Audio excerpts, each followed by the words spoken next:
I shall not pretend that I knew the man in America or that he was a friend of my family or that someone had written to me about him. The plain truth is that I never laid eyes on him until Sir Henry Marquis pointed him out to me the day after I went down from here to London. It was in Piccadilly Circus. "There's your American," said Sir Henry. The girl paused for a few moments. There was profound silence. "And that isn't all of it. Nobody presented him to me. I deliberately picked him up.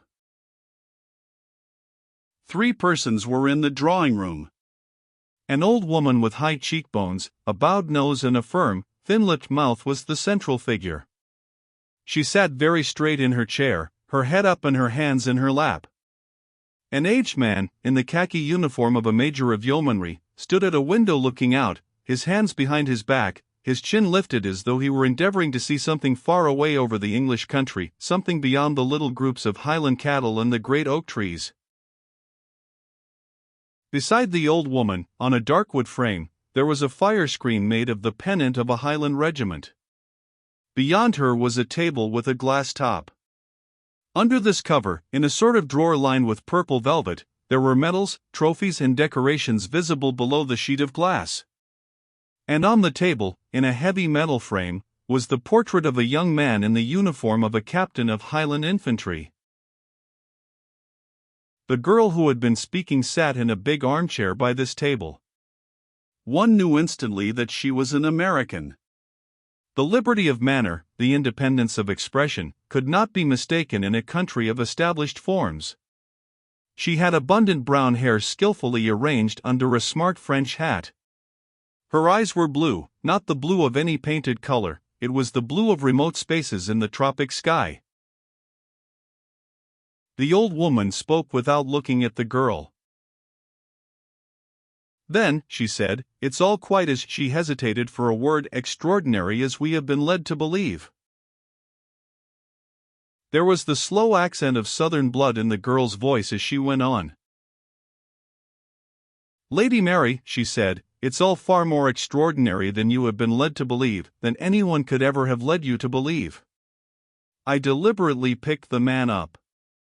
I waited for him outside the Savoy, and pretended to be uncertain about an address. He volunteered to take me in his motor and I went with him. I told him I was alone in London, at the Ritz. It was Blackwell's bank I pretended to be looking for. Then we had tea." The girl paused. Presently she continued, "That's how it began. You're mistaken to imagine that Sir Henry Marquis presented me to this American.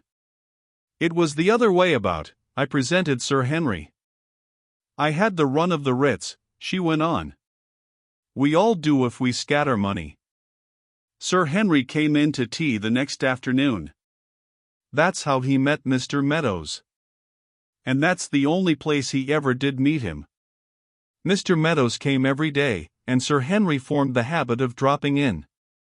We got to be a very friendly party." The motionless old woman, a figure in plaster until now, kneaded her fingers as under some moving pressure. "At this time," she said, "you were engaged to Tony and expected to be his wife."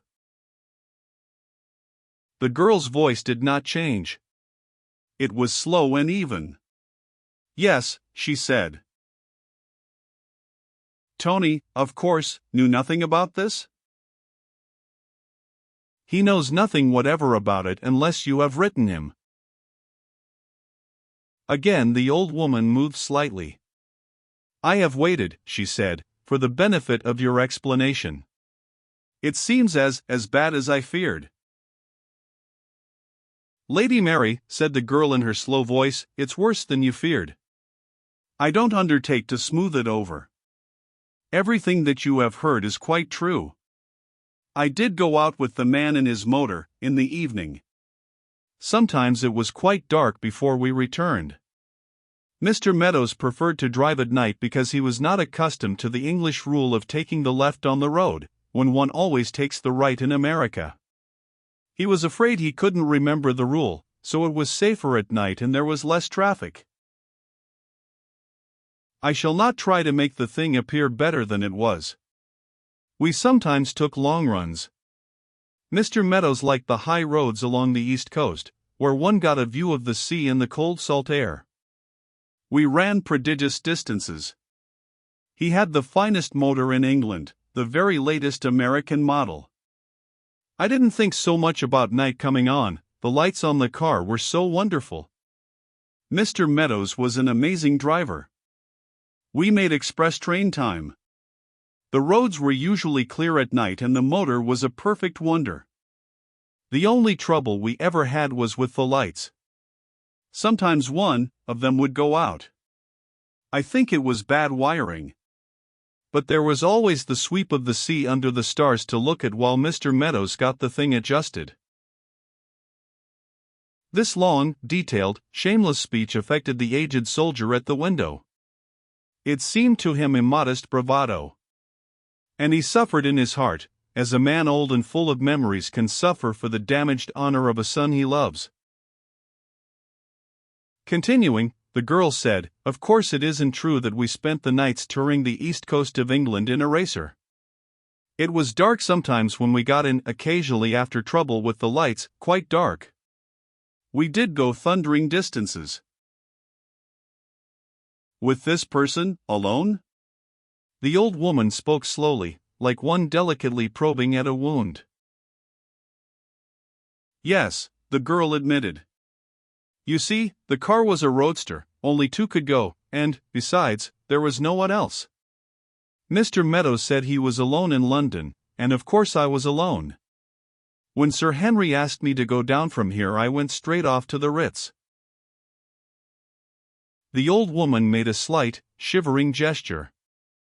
You should have gone to my sister in Grosvenor Square. Monty would have put you up and looked after you. The Ritz put me up very well, the girl continued. And I am accustomed to looking after myself. Sir Henry thought it was quite all right. The old woman spoke suddenly with energy and directness. I don't understand Henry in the least, she said. I was quite willing for you to go to London when he asked me for permission. But I thought he would take you to Monty's, and certainly I had the right to believe that he would not have lent himself to this escapade. He seemed to be very nice about it, the girl went on. He came in to tea with us, Mr. Meadows and me, almost every evening. And he always had something amusing to relate, some blunder of Scotland Yard or some ripping mystery. I think he found it immense fun to be chief of the Criminal Investigation Department. I loved the talk. Mr. Meadows was always interested and Sir Henry likes people to be interested. The old woman continued to regard the girl as one hesitatingly touches an exquisite creature frightfully mangled. This person, was he a gentleman, she inquired. The girl answered immediately. I thought about that a good deal, she said. He had perfect manners, quite continental manners, but, as you say over here, Americans are so imitative one never can tell. He was not young, near 50, I would say, very well dressed. He was from St. Paul, a London agent for some flouring mills in the northwest. I don't know precisely. He explained it all to Sir Henry. I think he would have been glad of a little influence, some way to meet the purchasing agents for the government. He seemed to have the American notion that he could come to London and go ahead without knowing anybody. Anyway, he was immensely interesting, and he had a ripping motor. The old man at the window did not move.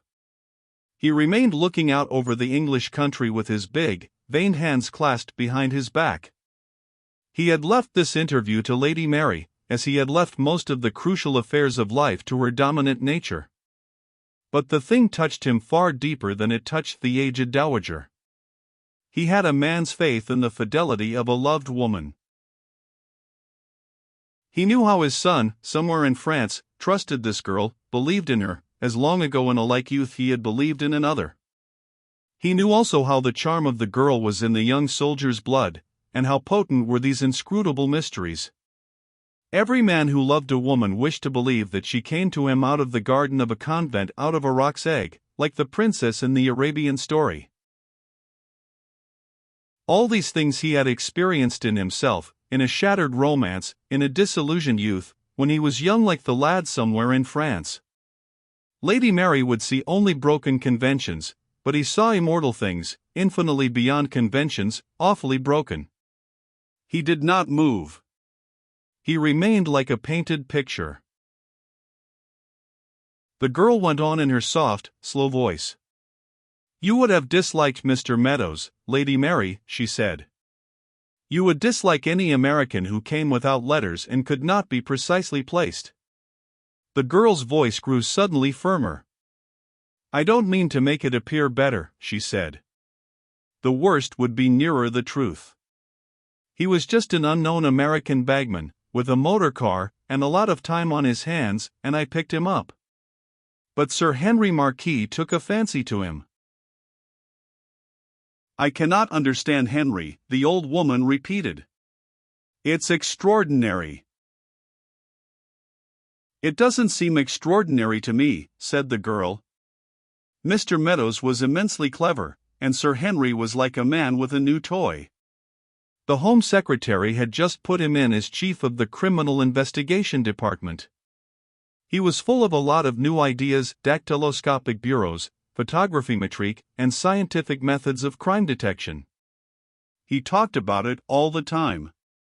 I didn't understand half the talk. But Mr. Meadows was very clever. Sir Henry said he was a charming person. Anybody who could discuss the whirls of the Galton fingerprint tests was just then a charming person to Sir Henry." The girl paused a moment, then she went on.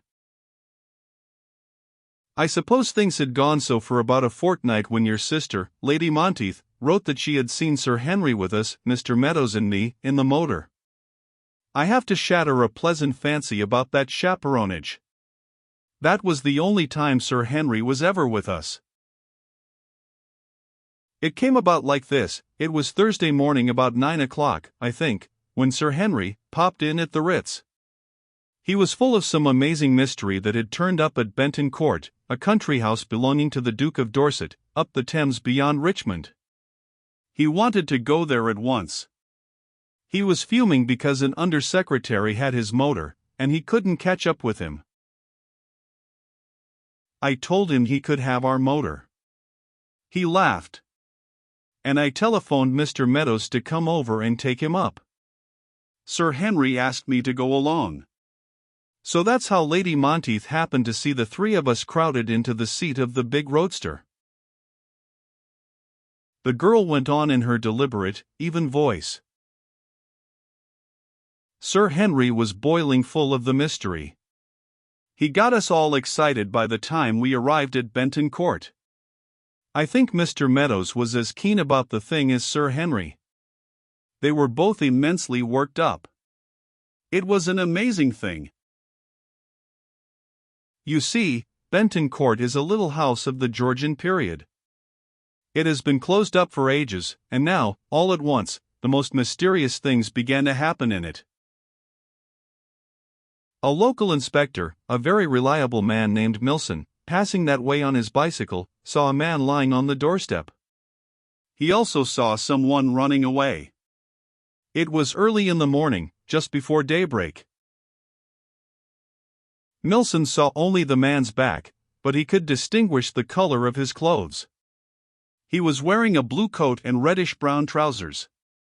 Milson said he could hardly make out the blue coat in the darkness, but he could distinctly see the reddish-brown color of the man's trousers. He was very positive about this. Mr. Meadows and Sir Henry pressed him pretty hard, but he was firm about it. He could make out that the coat was blue, and he could see very distinctly that the trousers were reddish-brown. But the extraordinary thing came a little later. Milson hurried to a telephone to get Scotland Yard, then he returned to Benton Court, but when he got back the dead man had disappeared. He insists that he was not away beyond 5 minutes, but within that time the dead man had vanished. Milson could find no trace of him. That's the mystery that sent us tearing up there with Mr. Meadows and Sir Henry transformed into eager sleuths. We found the approaches to the house under a patrol from Scotland Yard. But nobody had gone in.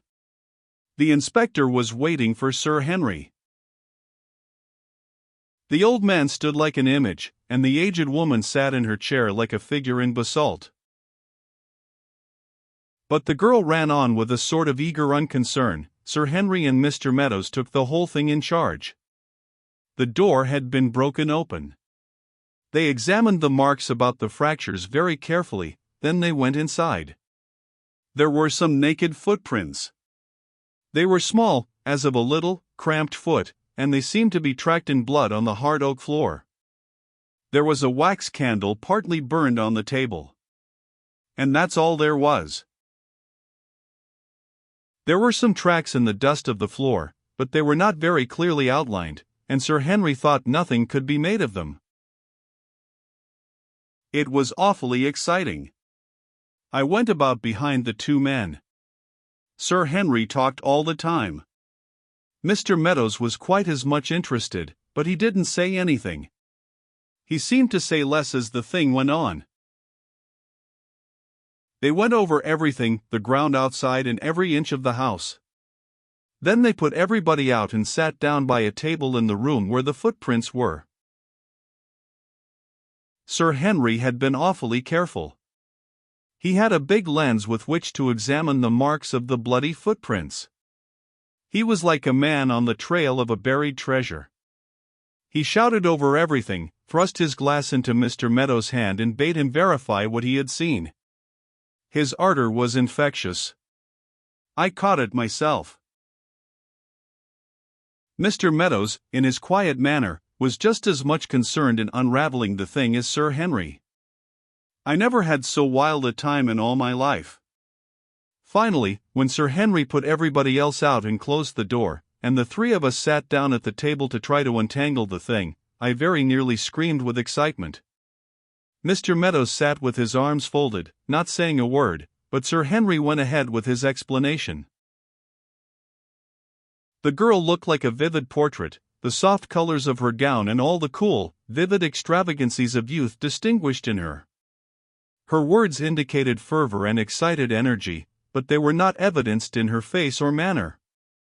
She was cool and lovely. One would have thought that she recounted the inanities of a curate's tea party. The aged man, in the khaki uniform of a major of yeomanry, remained in his position at the window.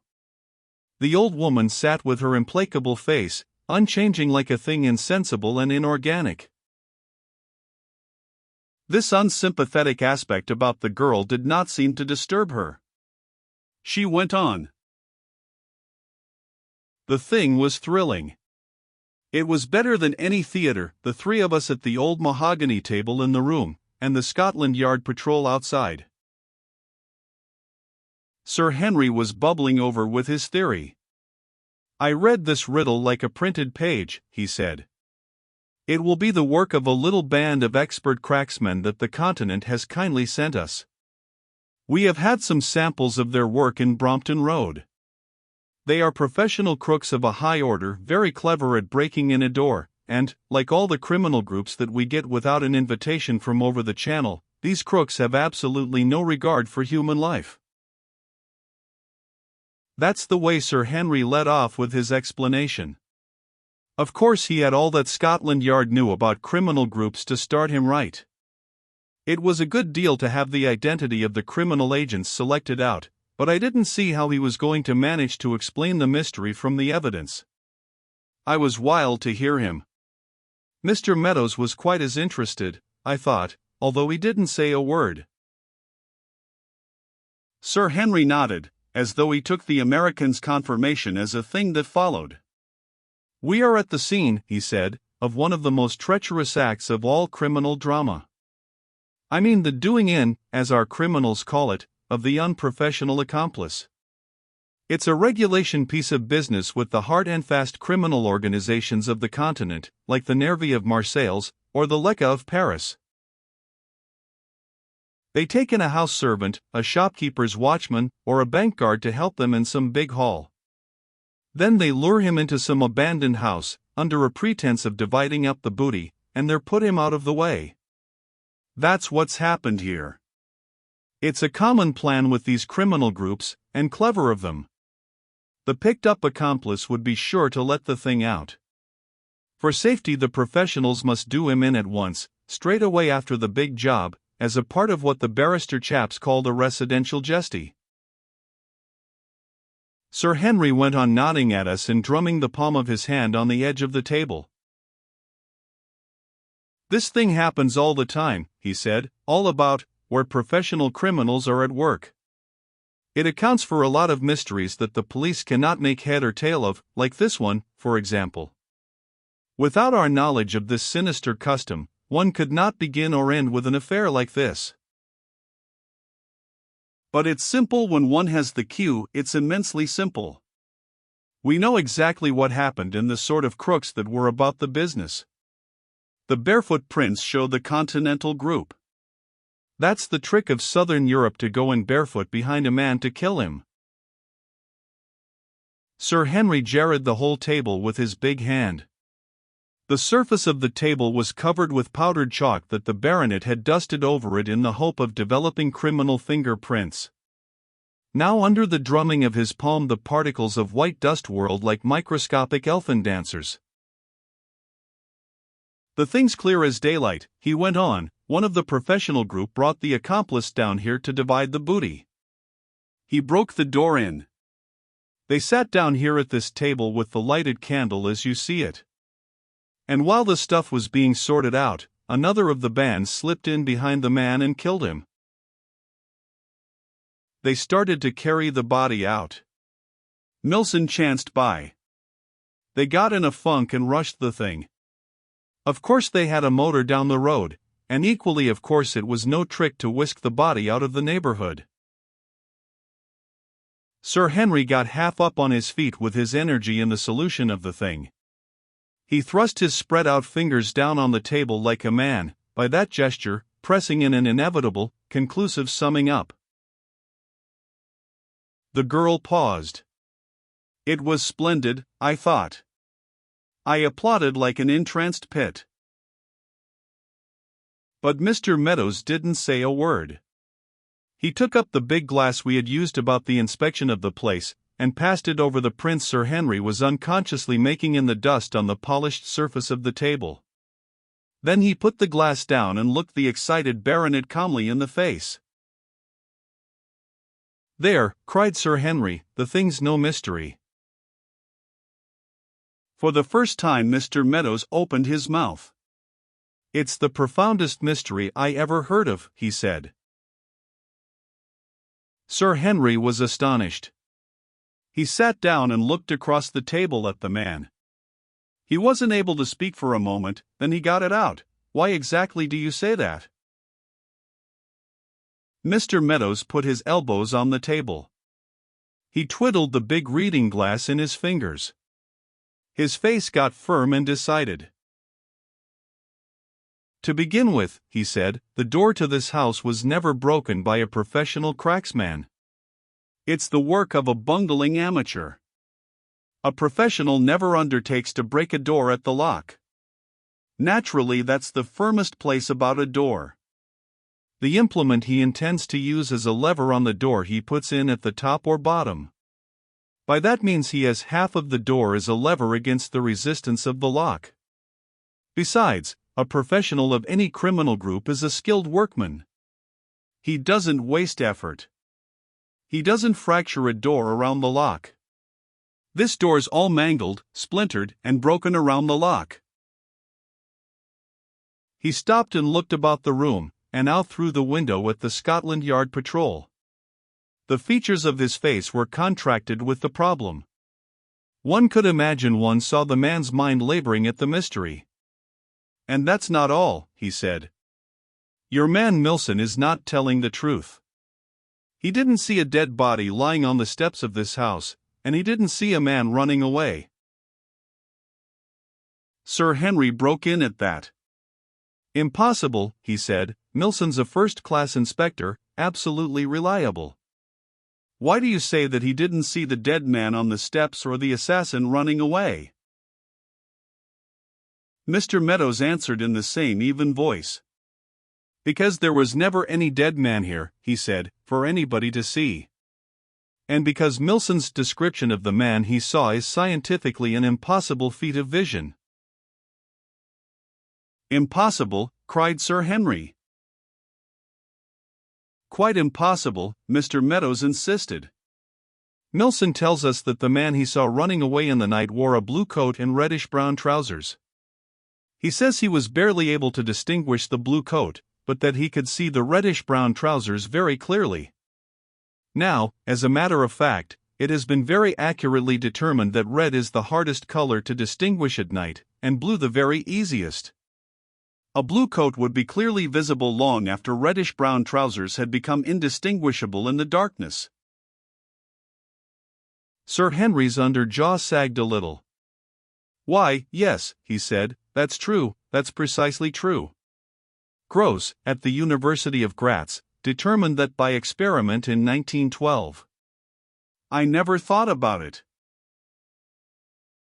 "There are some other things here that you have not, perhaps, precisely thought about," Mr. Meadows went on.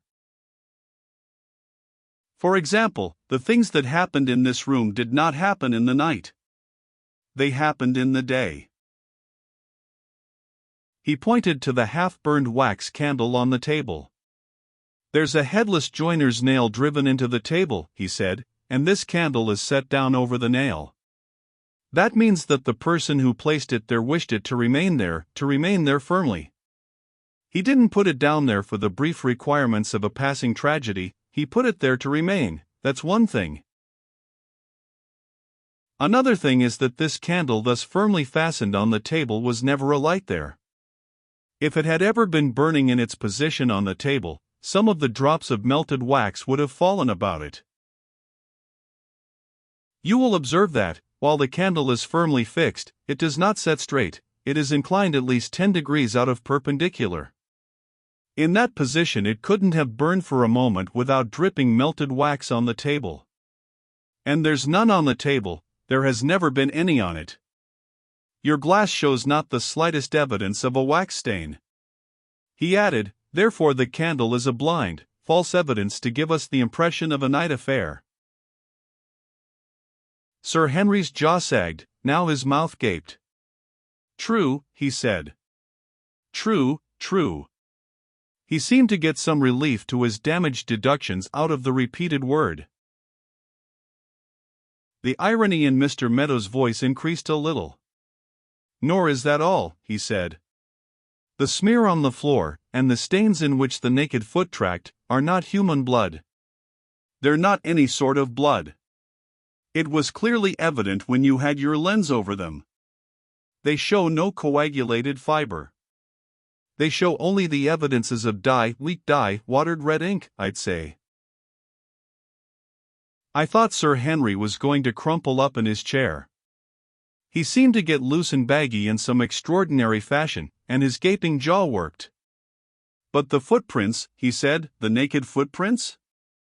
His voice was a sort of stutter, the sort of shaken stutter of a man who has come a tumbling cropper. The American actually laughed. He laughed as we sometimes laugh at a mental defective. "They're not footprints," he said. "Nobody ever had a foot cambered like that, or with a heel like it, or with toes like it.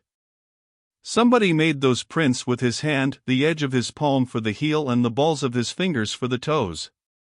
The wide, unstained distances between these heel prints and the prints of the ball of the toes show the impossible arch."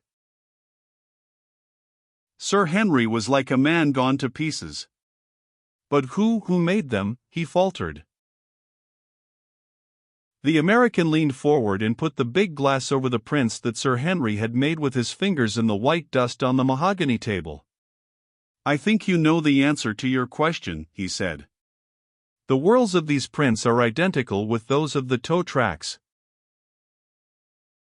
Then he laid the glass carefully down, sat back in his chair, folded his arms and looked at Sir Henry. Now, he said, will you kindly tell me why you have gone to the trouble of manufacturing all these false evidences of a crime? The girl paused. There was intense silence in the drawing room. The aged man at the window had turned and was looking at her. The face of the old woman seemed vague and uncertain. The girl smiled. Then, she said, the real, amazing miracle happened. Sir Henry got on his feet, his big body tense, his face like iron, his voice ringing. I went to that trouble, he said, because I wished to demonstrate beyond the possibility of any error that Mr. Arthur Meadows, the pretended American from St. Paul, was in fact the celebrated criminologist, Karl Hallweg Leibniz, of Bonn, giving us the favor of his learned presence while he signaled the German submarines off the East Coast roads with his high-powered motor lights. Now there was utter silence in the drawing room but for the low of the Highland cattle and the singing of the birds outside. For the first time there came a little tremor in the girl's voice.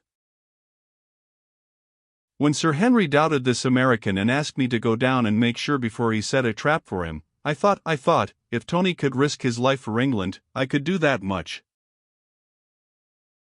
At this moment a maid appeared in the doorway, the trim, immaculate, typical English maid. Tea is served, my lady, she said.